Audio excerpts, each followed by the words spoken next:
Hi, everyone. This is Michelle Siqueiros. I'm the president of the Campaign for College Opportunity and super excited to host this virtual lunch break with one of my favorite people, Dr. Lande Ajose. Most of you know her very, very well because you're all as passionate about higher education as I am. Lande has been a good friend, a colleague in so many adventures. You all know her right now in her position as a senior advisor for Governor Newsom. And obviously, because of that role, she's incredibly busy. We're fortunate to have a governor who cares about higher education, understands higher education incredibly well, and has chosen an incredible leader in Lande to lead his higher education work. We're going to talk today all things higher ed and a few fun questions in between. And we're looking forward to seeing what questions you might have for her. I just wanted to share a little bit about her bio. I know I'm not going to do it the justice it deserves, but Lande just has an incredible background. Prior to joining the governor, she was the executive director for California Competes, a nonprofit organization really focused on ensuring that we have the kind of higher education attainment and preparation to meet workforce needs that the state requires. She also has higher education admissions experience at Vassar College. She served under Governor Brown as an appointee on the California Student Aid Commission, where she chaired CSAC for several years before resigning when she joined the current governor's staff. She's also served on the board of the Institute for Higher Education Policy, a national organization that advocates for low-income students in higher ed across our country, and has served on the Institute for College Access and Success, TICAS's board. We have a funny first meeting story in the sense that, Lande was at the Irvine Foundation, which was one of the initial funders of the Campaign for College Opportunity. So she's been in philanthropy, the nonprofit, advocacy, and government space. And we're super excited to have her here. Our paths didn't cross, Lande, when you were here in Los Angeles at Occidental for your undergraduate degree. And it didn't cross when you were at UCLA for your master's in urban planning, which I happened to have received as well. And definitely didn't cross because I did not get a doctorate from MIT like you did. So, but I am fortunate that over the last 17 years that I've been at the campaign, we've been able to get to know each other, work together. And I've been thrilled to see you thrive in your position currently. So welcome, Lande. Thank you so much. And I really appreciate all of those kind words. It's 17 years makes us both sound much older than we actually are, Michelle. So I appreciate that. But I also want to just thank you for your leadership that has been so strong and constant in our higher education space as an advocate, as a leader. We've shared a lot of those leadership roles, whether it's on the IHEP board or both serving on the Student Aid Commission and certainly both being at UCLA. So this is a sisterhood and a partnership from different posts all over the state, but we're doing what we can to advocate for students and for equity. So I really share that goal with you.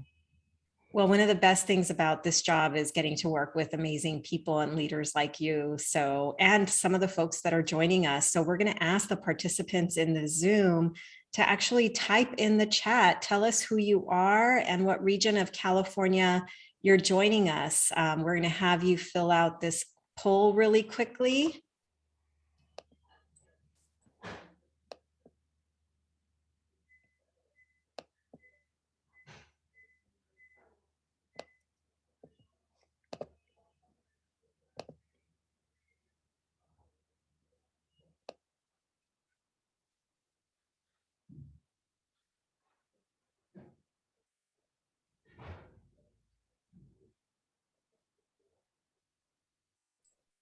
Okay, I think we can close the poll and see the results. So we're joined by a lot of higher ed advocates, students, college faculty and administrators, some policy folks. And in terms of the region, can we scroll down? We have almost every area of the state represented. A lot of folks from the Bay Area, Los Angeles, Central Valley, Inland Empire, and the far north. So welcome everybody. Thank you again for joining us for this conversation. I'm going to kick it off by asking Lande to tell us a little bit more about, what brought you to higher education and this journey that you're on. Well, it's an interesting story, and I mean, there's my own personal journey, I think, and I think that very much has to do with how I grew up. My mom moved to the United States when she was a teenager and came from Nigeria to go to school and came, to pursue her own higher education. And while her goals didn't work out the way in which she had hoped they would, she put everything into making sure that all of us, and there are four of us, really pursued our own degrees. And all four of us have college degrees, three of us have advanced degrees. And so education has really been, the constant, the lifeblood, I think, of our family. And, we were also raised with a desire to give back. And so it really felt natural when I finished my doctoral work to really think about what that meant. And so when I started working at the Irvine Foundation, I was actually in a portfolio that was focused on workforce development.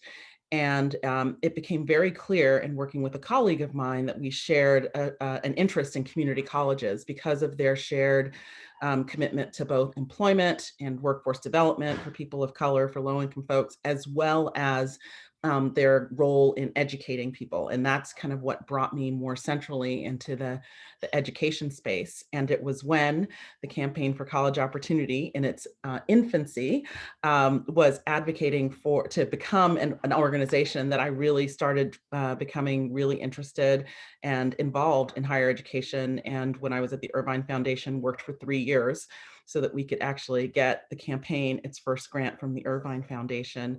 And that kind of started the journey. And so I've been in the higher ed space ever since.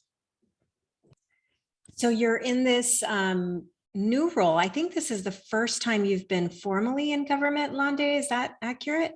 So Yeah.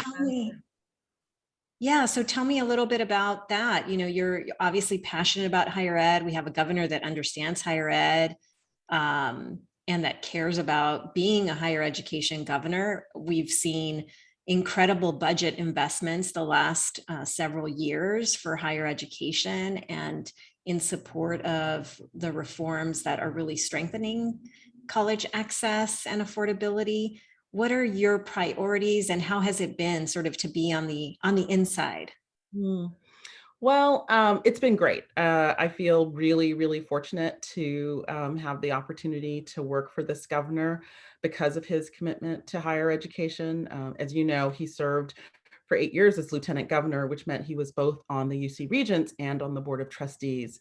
So I come to this role not having to actually do a lot of explanation around higher ed. I mean, I think there are probably other people who spend time like, I need to like give the governor the lay of the land as he figures out some of these policy issues. That is not the issue that I really have to deal with. And so for me, it's fantastic because this governor really is so conversant in all of the policy issues related to higher education, related to financial aid, related to access and affordability, and what it means to think about who the students are that need the most support and what the roles of the institutions are in providing that kind of support. So, so it's been great to be an insider, if you will. I think this has been, the most unusual 2.5 years. No one could have anticipated a global pandemic in the midst of, what was, a very forward-looking agenda for the governor. And no one would have anticipated the budget surplus that we've had.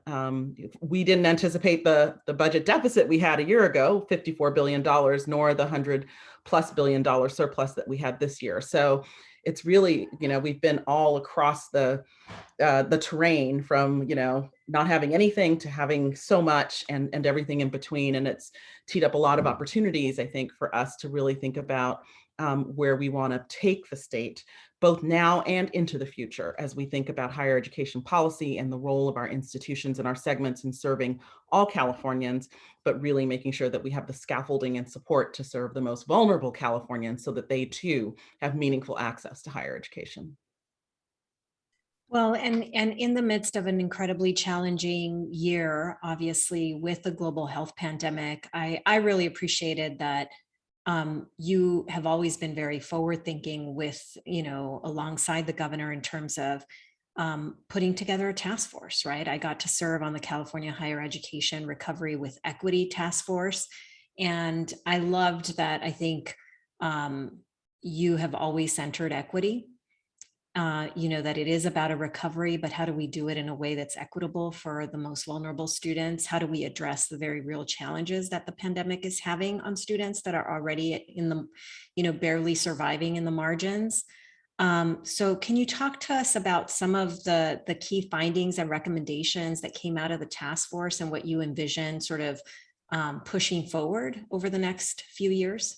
Yeah, I mean, that task force was in many ways, a career highlight for me because I got to actually think about, well, given the crisis that we were facing, what are the opportunities and how do I pull together the people that I know to be some of the best and brightest, most forward-thinking and passionate people about education, higher education, equity, innovation, opportunity, and have them come together for 6 months to really think about how we could fashion an agenda that was really going to support students in the state in ways that were forward thinking and forward looking. So it was a great opportunity. I think, some of the most impactful pieces, I think, of that agenda that we're really trying to pursue now that we have a budget will really be about how do we make sure that our institutions are places of belonging for students, especially for students of color for whom, education maybe is not in their higher education is not in their history or part of a legacy for them. How do we make sure that they show up on campus and feel like they deserve to be there, belong there? And that is both an affective feeling that you get because individuals, teachers, students, professors make you feel like you belong, but also it's because we provide the structures and supports that allow people to feel like they belong there so that they're not spending all of their time feeling like an imposter because they can't afford to be there or they can't afford to eat or they don't have a stable place to sleep at night.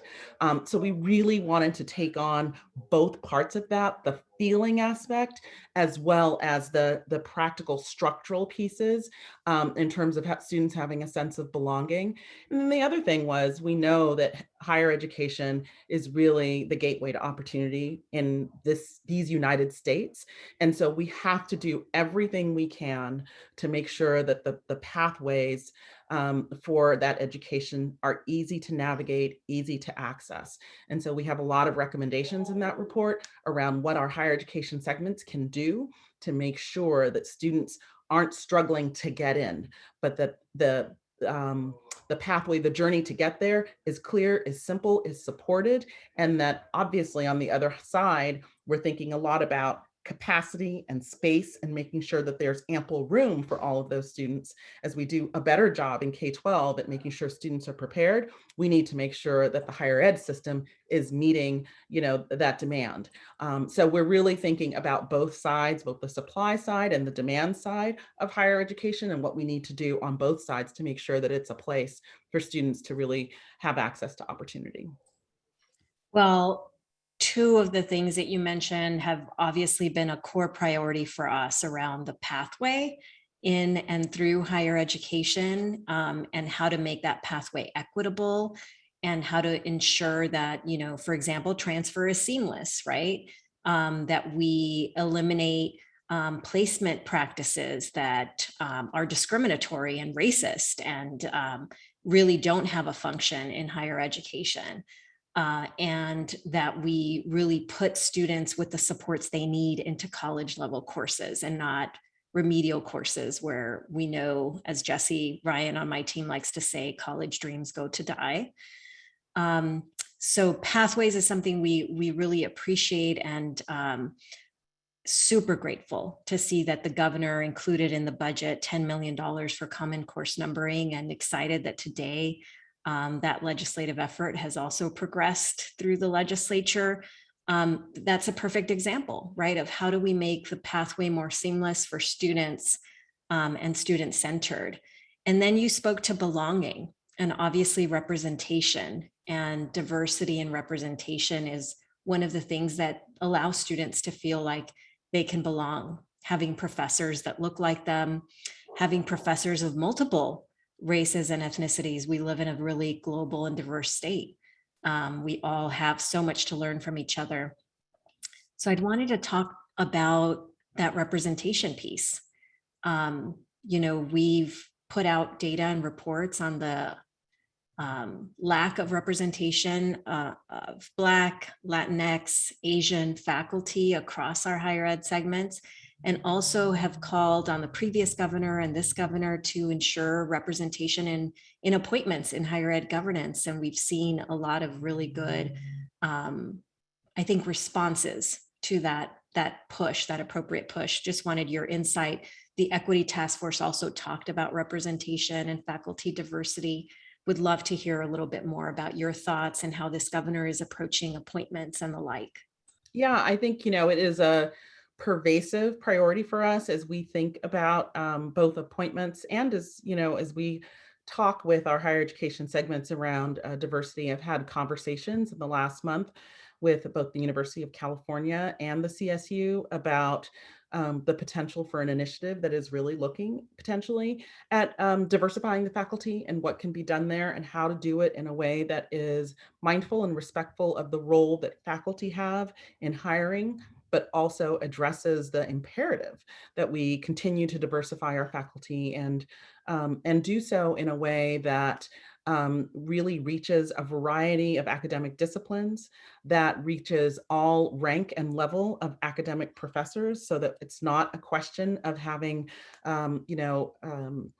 professors of color or more diverse faculty who are junior faculty, and that they end up churning in and out of the system and not staying within those academic departments. So those are conversations that we are having. I've had with the segment leaders, but also that we are having at the Governor's Council for Post-Secondary Education. I think where appointments are concerned, this is something that we are very aware of and keen to continue to diversify the appointments. That includes obviously the CSU, the UC, the community colleges, the Student Aid Commission.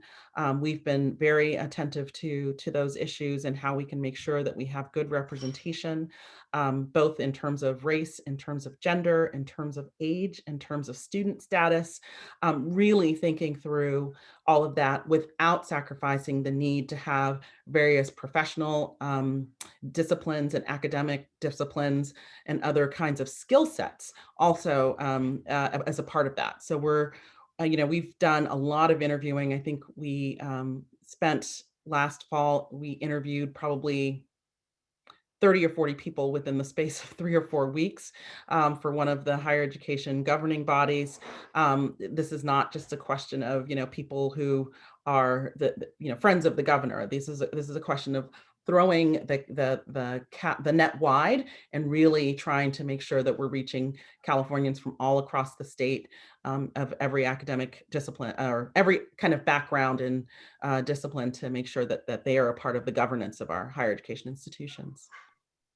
Well, we really appreciate that, and appreciate, I think, the attention that many of these governing board members have on equity, right? What are some of the strategies, Lande, that you hope to see higher education systems, campuses, institute to really close the racial equity gaps that persist? I know it's been a top priority for all of us, right? That we can't just say equity because it's the popular word to say, but that actually the outcome of ending all racial gaps that persist in higher education be the North Star that we all seek. What are your thoughts on that? Yeah, I think it's Ryan who always says, equity is the new coconut water.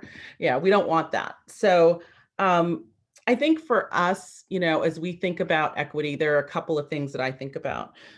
One is I am deeply, deeply committed to listening to students about what they feel like they need for their systems to be equitable. And that is one reason why in our Recovery with Equity report, that sense of belonging really was elevated as a key priority for us to think about how we address. So one thing we're doing is we're really taking a sharper look at basic needs.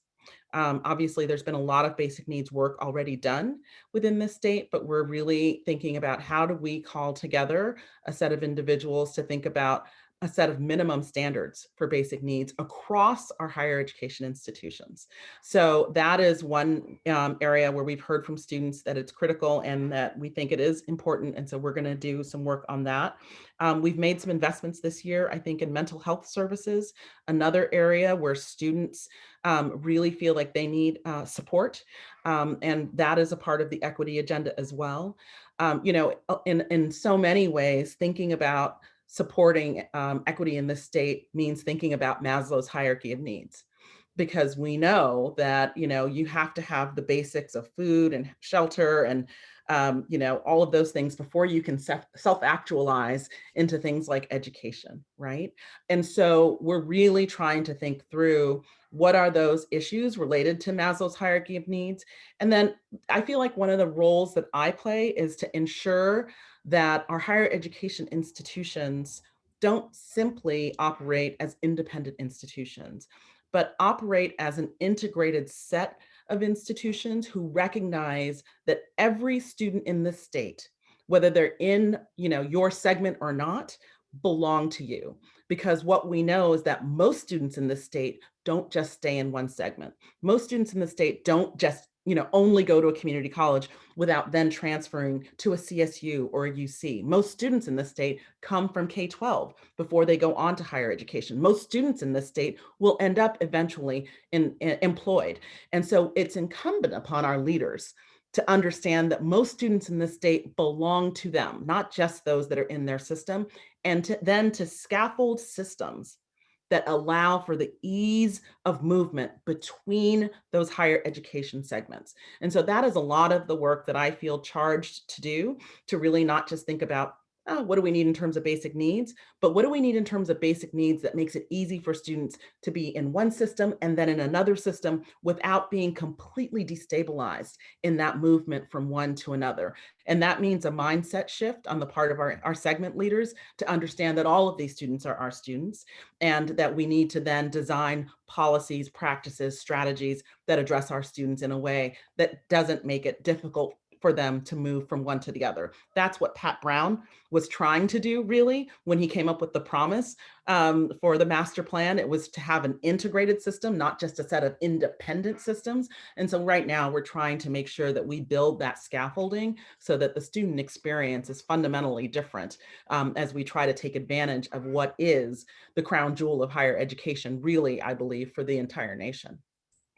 Agree. And I know somebody we both admire and respect a lot, Michelle Asha Cooper, who is now at the US Department of Education working for the Biden administration, always like to say we have to stop asking if students are college ready and start asking if colleges are student ready. And I think that's what you're talking about, which is how do we ensure that we're serving students properly, that we're not putting unnecessary hoops just because we like to, or just because they've been things that we've done. When you get the answer, well, we've always done things that way, can be very frustrating. Just a reminder for participants to drop your questions in the Q&A. We will try to get to as many as possible a little bit later on. I know we have two really, really good questions. One of them actually takes us back to the conversation around diversifying faculty and staff. Sierra Shepherd asked, does diversifying staff and faculty in higher ed also include initiatives for retaining Black, Indigenous, people of color staff?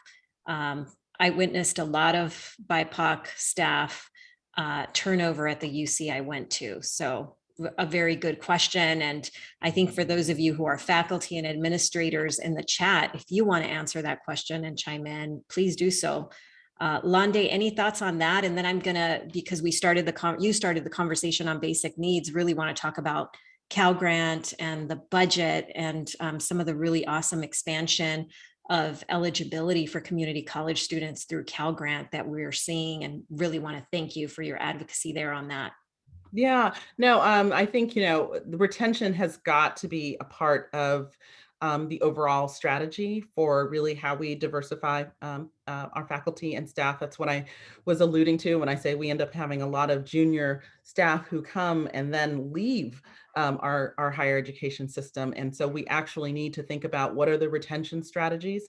I personally believe that part of the retention strategy is around leadership who wants to invest in those junior faculty, who make them have feel like there's a sense of belonging, so that it's not just, thinking about the sense of belonging only for students, but that those junior faculty need to feel like they belong in that system as well. And so it really means thinking through the entire, and this is what we need to work with our faculty organizations on, because again, we recognize that they are the ones who are responsible for hiring faculty. But what does it mean really to think about diversifying our faculty, and how can they develop structures that both reach out, bring folks in, and retain them? I know that the UC has a policy right now that they're promoting to really try and develop their own, and I think that is laudable. And that's probably a longer term goal. So the question is, how do we make sure that we're building towards the long term in terms of graduate students of color, graduate students who are diverse, and at the same time, pay attention to now, so that we're not waiting 20 years before we have a faculty that really is reflective of the great diversity of the state and of our student body. Agreed. So let's talk specifically about the budget. There's so much here that I'm just going to throw out some of the amazing highlights that we're thrilled about. Obviously, expansion of Cal Grant, eligibility for community college students, so important. There's a $2 billion fund to support campus housing at the UC, CSU, and community colleges. There's funding for expansion of capacity at the UC and the CSU. Pretty historic investments that this administration has been pushing for to address some of the holistic needs you talked about. And then in the May revision, we were super excited to see what we've long called for, which is that there should be a college attainment goal in our state. We saw the Governor Newsom call for a 70% college attainment goal. I would love to learn more about this goal and how you're planning to pursue it and how we can be supportive. So a lot there, but there's so much in the budget. I want to give you the opportunity to speak to that. Well, I feel like it has been just the highlight of a lifetime to be able to be involved in these budget discussions, because of the sheer size and level of investment that we have put into the budget. You mentioned there, base increases, for all of the segments. We've been able to increase financial aid, which is incredibly important. We're thinking about other ways in which we can strengthen our higher education system. I'm especially excited about the possibility of Humboldt becoming a polytechnic university, and what that means in terms of not just having another polytechnic, but in that region of the state, providing that kind of technical education, and being able to think about emerging issues, particularly related to climate change, and how that particular institution might become a hub for thinking about a lot of those issues. At CSU Northridge, where we put money into a STEM center that will largely be focused on innovation and technology, with a focus on Latinos in the state, which is fantastic. We've been able to invest in what will be called the James Lawson Labor Justice Center in downtown LA, which will really be, UCLA's labor center, but really investing in the permanence of a building. So that has been really exciting. And then we're looking again at those basic needs. So the money for student housing, the money to think about college savings accounts, 1.9 billion for college savings accounts for students, really focusing on those students who have the greatest need and investing in them early. With the idea being that when students know that there's money set aside for them, it one changes that sense of belonging, like, oh, I am a college bound student, but two, if they know that they have a pot of money set aside, then that will encourage a student to think, oh, how do I braid together a set of resources? I need to complete the FAFSA. FAFSA for all. That was a part of this budget. That was a proposal that came way back in the olden days in January 2021. But really having all high school students complete the FAFSA is huge. There's no reason that students who are entitled to those resources should be leaving that kind of federal support on the table. And it makes me anxious to know that we have students who are food and housing insecure and that they have access to federal dollars that we're not taking advantage of. So we really tried to bring a number of different strategies to bear to really think about how do we support students, but how do we also make sure that our institutions are at the top of their game in terms of how they're able to serve students. So there's 115 million for open educational resources, at the community colleges. The governor has been very clear about wanting to wipe out, the cost of college textbooks for community college students. He wants to do that for all students, but he wants to start with the community college students because of the unique demographics there and knowing that they are students who have the least amount of resources. So there's so much in this budget that we are just incredibly excited about, including the $10 million for Common Course numbering, which came directly from, was one of the recommendations that came out of our report for recovery with equity. So I don't know where you'd like to start, but there's a lot there. There is a lot there. And there's a question from Joe Bowers here asking, why has the governor continued to support Calbright despite efforts by the legislature to eliminate its funding? Definitely has been a controversy. And, at a time when we know that virtual learning and online learning is a part of what we do now in education. Tell us what your thoughts are there. It's interesting. I was just looking at some research this morning I think it was by Tony Carnevale at the Georgetown Center. And it was that the study? I can't remember. I spend my mornings really trying to kind of steep myself in the research. But whoever did this research was talking about online learning. And while there was some discontent with online learning, what we know is that for particular student populations, actually the opportunity to learn online was huge. And one of those populations were students who were adult students who had dependents, that the opportunity for them to be able to access distance learning was huge and not something that they want to go away. And that's actually what Calbright is about. Calbright is about those folks who are currently working, who are adults, who would like to be able to make an adjustment and a change. And we want to make sure that we have a completely, fully online course offering to compete with less reputable online, course offerings, so that those students have access to that as a resource. So, we remain supportive of Calbright, and will continue to, even as there has been, some critique. I think that Calbright had a very rocky first year, but actually, I think Ajita has been doing amazing work with Calbright over the last year since she's been there, and so we're really supportive. I'm not sure that the work that she has been doing has actually been heard, because I think people are kind of stuck thinking about how Calbright started rather than looking at what Calbright is right now. So very supportive of Calbright and think that it has a lot to offer for the state. Thank you for that. Similar to that, what is the governor's position around return to campus in the fall? We've heard a variety of things from campuses in terms of whether they'll remain online or not. I think we're all very distressed about the enrollment drops, especially at community colleges, especially amongst men of color in particular.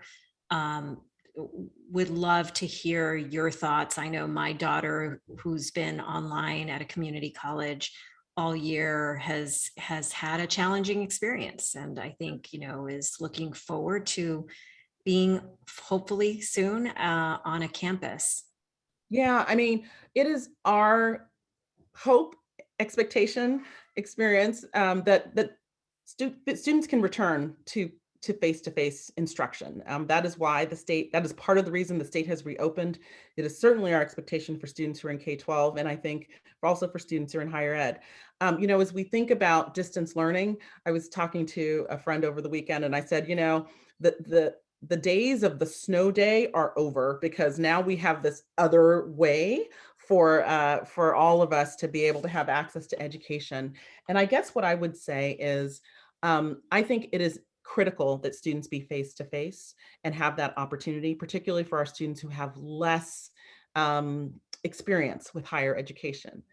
But I also think that um, we should have a much more surgical approach to thinking about online, rather than having it be, the experience we've had is we're 100% online because we have to be. I don't think that's ideal for anyone, but it may Yeah, be that agreed. 100% face to face isn't ideal either. Because Hmm. I've heard from numerous students, actually, the asynchronous learning for a large lecture class is actually better in this environment, because when I'm in a class of 500 or so, I don't have any connection with the instructor. When I'm actually hearing that instructor lecture through an asynchronous, Zoom video, I can listen, I can rewind, I can take better notes, and then I can go to a discussion group where then we can have the meaningful conversation that needs to be had, that is not going to be had in that large lecture class.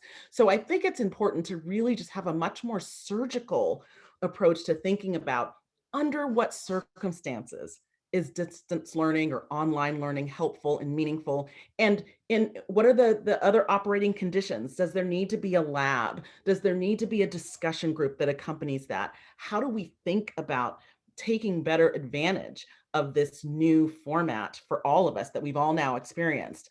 And so I think that's really the piece. But I do hope that our colleges and universities, I know some of them have been a little reluctant to open face to face. There are not the barriers that we experienced last year. We're really continuing to work very, very hard on vaccinations to ensure as many students as possible are vaccinated. We don't have the 6 foot, social distancing required, so we should be able to get students into a classroom. So I'm hopeful that our colleges and universities will be able to reopen, and that they are taking seriously the call for all of them to reopen. I love what you said about sort of being surgical. And I think what I was also hearing is like we should be taking what's working from what has been an incredibly chaotic and challenging 15 months, right?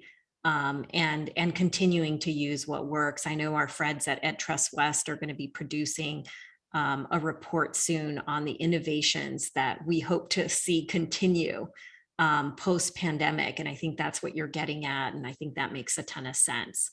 Ron Rapp asked a question in the chat. It looks like SB 129 reduced the low cost student housing allocation from 4 billion to 500 million. Can you clarify? I am not familiar off the top of my head with SB 129, so I would be hesitant to clarify that. Sounds good. So just a reminder, keep putting your questions in here. Somebody I admire a ton, Craig Howard, is asking, can you discuss goals and strategies for streamlining transfer? Obviously, we have strong ideas about how to streamline transfer, and we hope to see Assembly Bill 928 get to the governor's desk, where we can really take transfer to the next level. But Lande, what are your thoughts? This was key in the equity recovery with equity report too, around pathways. Yeah, no, I think we definitely, I would say that the governor is supportive of streamlining transfer. I think the question is how, and what is called for in terms of streamlining transfer.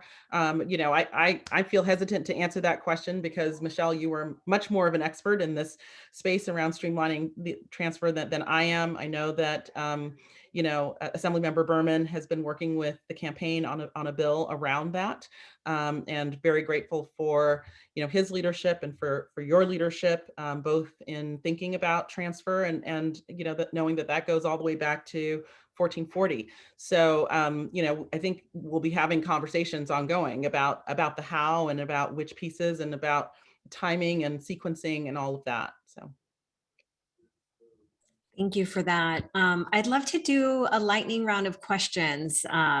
This is one of my favorite parts of these lunch break conversations.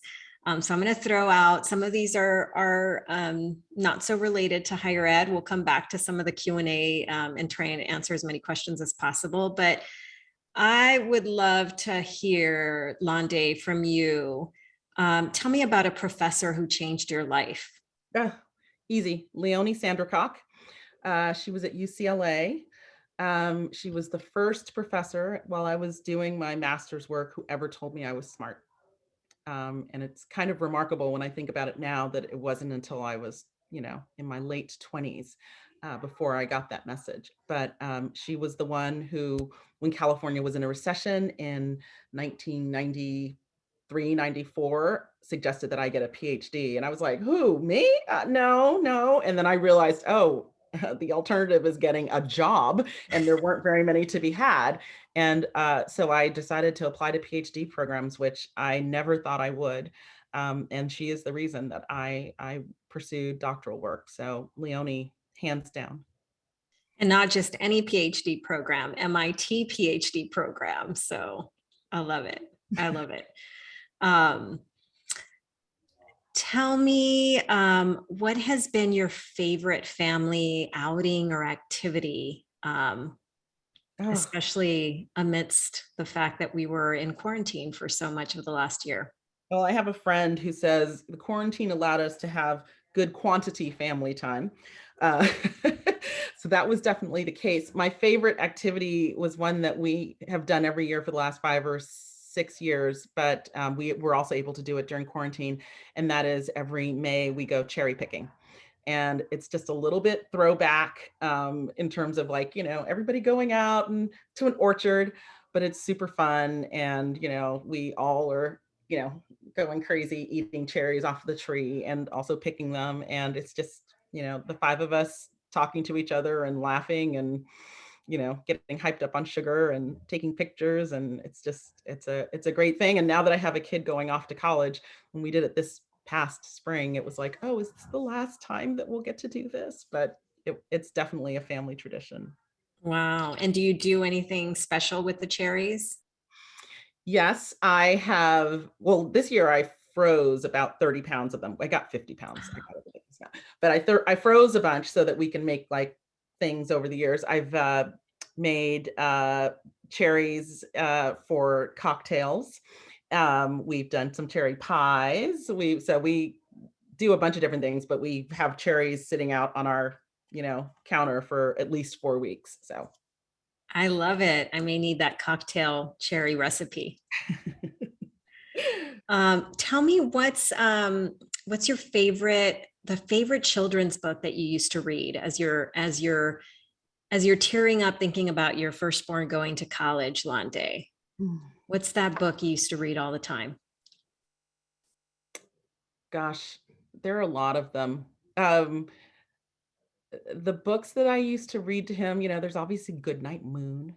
So that's a sweet one. I think there was one I remember very clearly. I don't remember what it was called, but I remember very clearly it was about trucks, and he just loved it. And it was about front loaders and backhoes. And I didn't know the difference between a front loader and a backhoe, but I was like, oh, I guess I'm gonna learn it because my little son was very interested in trucks of all kinds. So those were some of the ones. And then there was one called Jamberry, which is silly, but I liked a lot of the ones that had animals that suddenly could talk and would go on these adventures. So we ended up reading a lot of books that involved animals. I love it. Now, I know you do a lot of nonfiction research in higher ed reading, but what's something you're reading right now that maybe is not related to your work? Well, I just finished reading the autobiography of Rosie Perez, which was super interesting. She is fascinating, and I did not know there was so much beef between her and J Lo. So I learned that while I was reading that book. But she is awesome. Just her background. One of the things I'm so mindful of is there are so many of us in this world who have come from meager beginnings, who have really transcended all of the expectations that people have for us. And then we take it upon ourselves to go and do other things in the world. And you were one of those people. Rosie Perez is one of those people who grew up in a group home and then became this huge AIDS activist, right? So I just think she's amazing and has done just amazing work. And so I love to read memoirs. So I've read a lot of memoirs. I started the year with Cicely Tyson, picked up that memoir, and she died 2 days after the memoir was released. So this year, Rosie Perez and Cicely Tyson have been top of mind. I love that.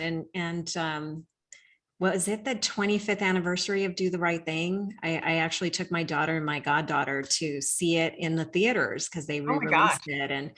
And you've got to love Rosie Perez in there. I didn't realize she was so into boxing too. She's like a huge boxing aficionado. Yep, she's a huge So boxing aficionado, and there's beef between her and Spike Lee too. I mean, I was like, girlfriend's got a lot of beef with a lot of people, but she's also got a lot of, she's also got a lot of homies. So I was like, she's really super interesting. But yeah, she was in Do the Right Thing.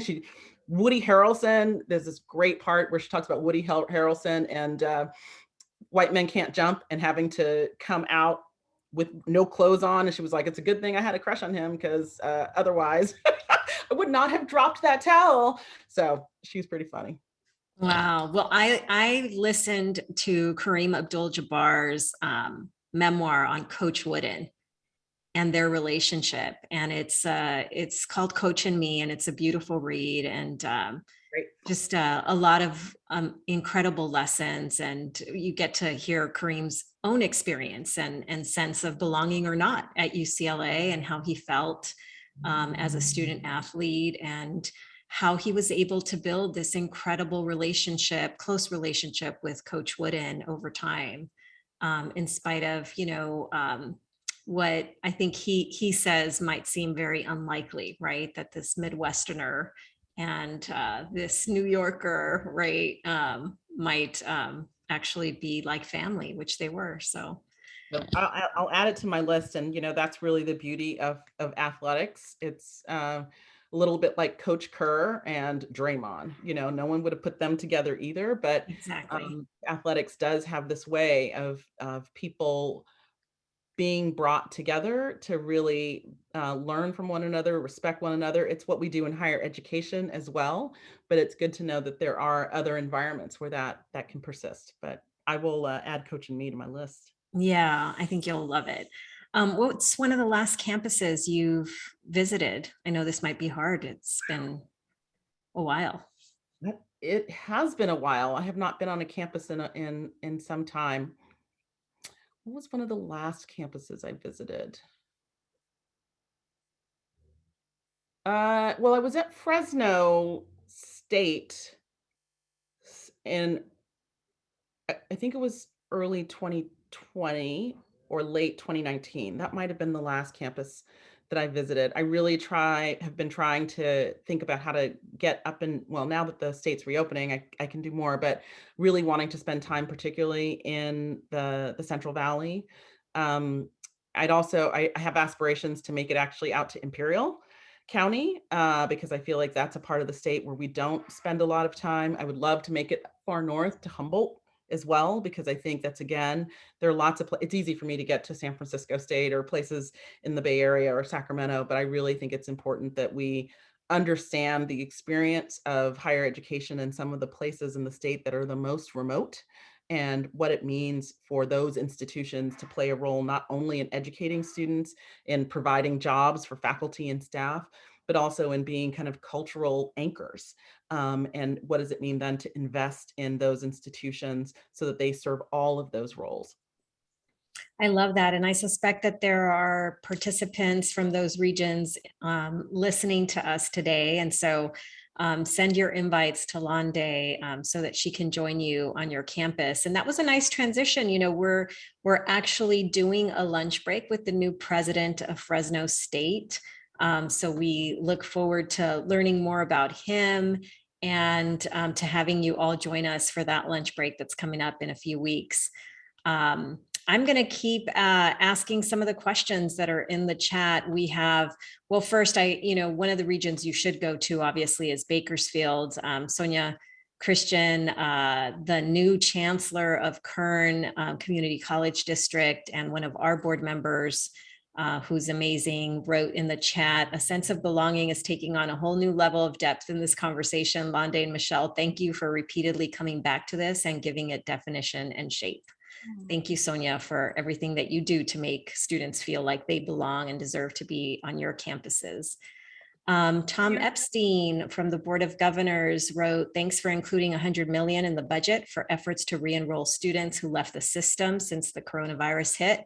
What strategies do you think colleges should pursue to reach out to these students effectively?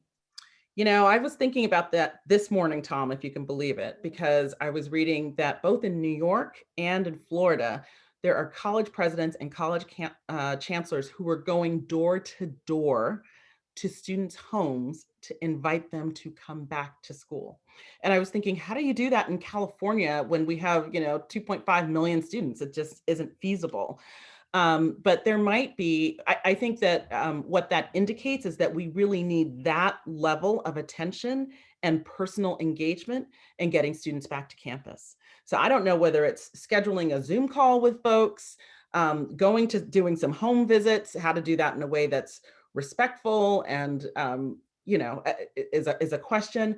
But there are college presidents who are really actually going door to door and really thinking about how do we make sure that these students come back. And I don't think it just needs to be the president, but I think that there is something symbolic about having our institutional leaders doing that kind of direct outreach to individuals, to communities, and to say to them, it is important for you, for me, for this state, and for this nation that you return to higher education, and we're going to do everything within our powers to support you when you do.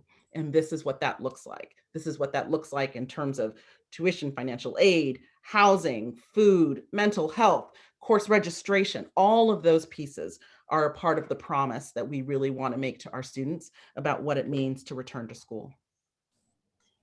I love that. And to all of you who are faculty and administrators and advocates that are listening on, put it in the chat. What are ideas that you think we should be pursuing, right? And supporting our campuses to do as advocates to get students back.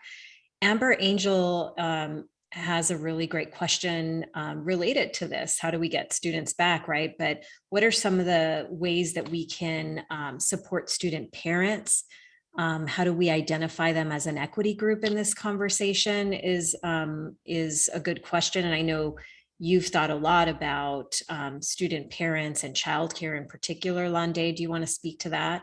Yeah, well, so I think the conversation around student parents is very much alive, both in the governor's office and around the state.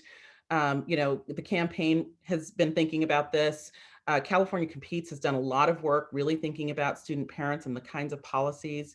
I actually had the privilege of working with someone who was at the graduate school at the Goldman School at UC Berkeley this year, who wrote a paper on how do we support student parents. And a lot of it has focused on financial aid, but and a lot of it has focused on childcare. And those are essential pieces, but they're not the only pieces. So we're now actually taking a look at the paper that he wrote and trying to figure out how do we think about those recommendations that he has in some systemic ways so that we can support student parents.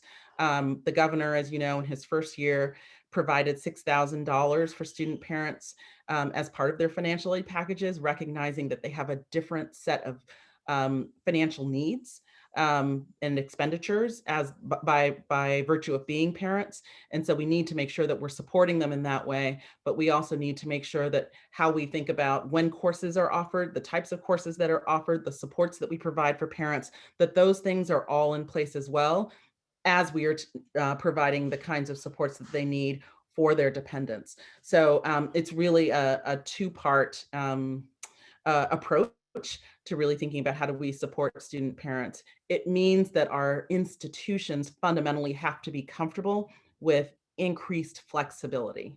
This is not a one-size-all proposition anymore, but that we have to be willing to look at the circumstances of individual students and say, or categories of students and say, what is it that we need to do to flex in order for student needs to be met? And that's really going to be the place, I think, where you'll see the governor continue to push.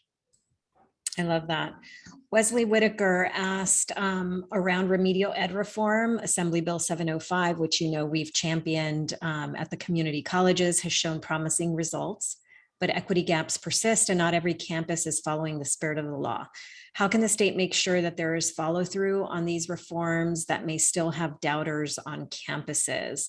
I know we have strong feelings about this given the data really demonstrating that remedial ed courses do not work for students, certainly don't work for the majority of Black and Brown students that are placed there. It's awesome to see the huge success amongst students of color who are passing college level courses with the right supports. Any thoughts, Lande, on what else we can do? Yeah, I mean, I think that, this is critical. And we really need to, the full implementation of 705 has got to be a priority for our students because we cannot create artificial barriers. And that's what some of those, the previous policy provided were artificial barriers for the advancement of students. And so what we want to do is really think about what do we need to do in terms of that not so welcome word enforcement, so that those courses are actually provided and that it's not, there aren't efforts to shirk the responsibility of fully implementing 705. Appreciate that. We're going to close. Before we do, Lande, I want to thank you. Thank you for your leadership, for your friendship, for the good work that you're doing on behalf of all of the students in California. What would you want your legacy to be when you look back at the time you've served in this administration? Well, I mean, I hope that people will always think of me as someone who cared first and foremost about students and their experience, and who spoke truth to power and went to the governor to say, we need to invest more in this. We need to diversify our faculty. We need to diversify our boards. We need to do it in a way that is sustainable over time. We need to ensure that our higher education systems are thinking about all of our students, not just those who are paying tuition in one segment or another.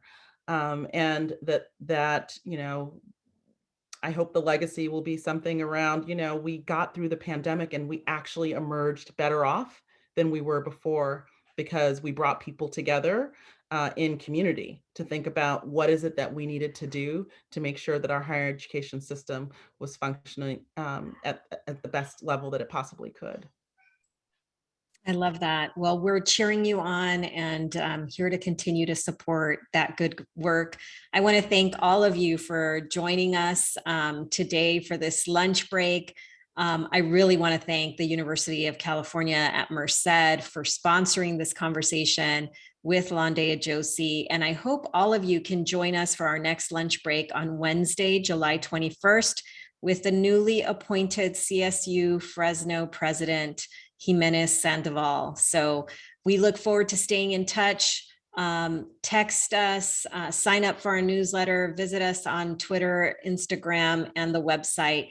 Thank you again, Dr. Lande Ajose, for your leadership and support. And thank you all for continuing to fight for higher education access and equity for all of our students in California. Thanks. Goodbye.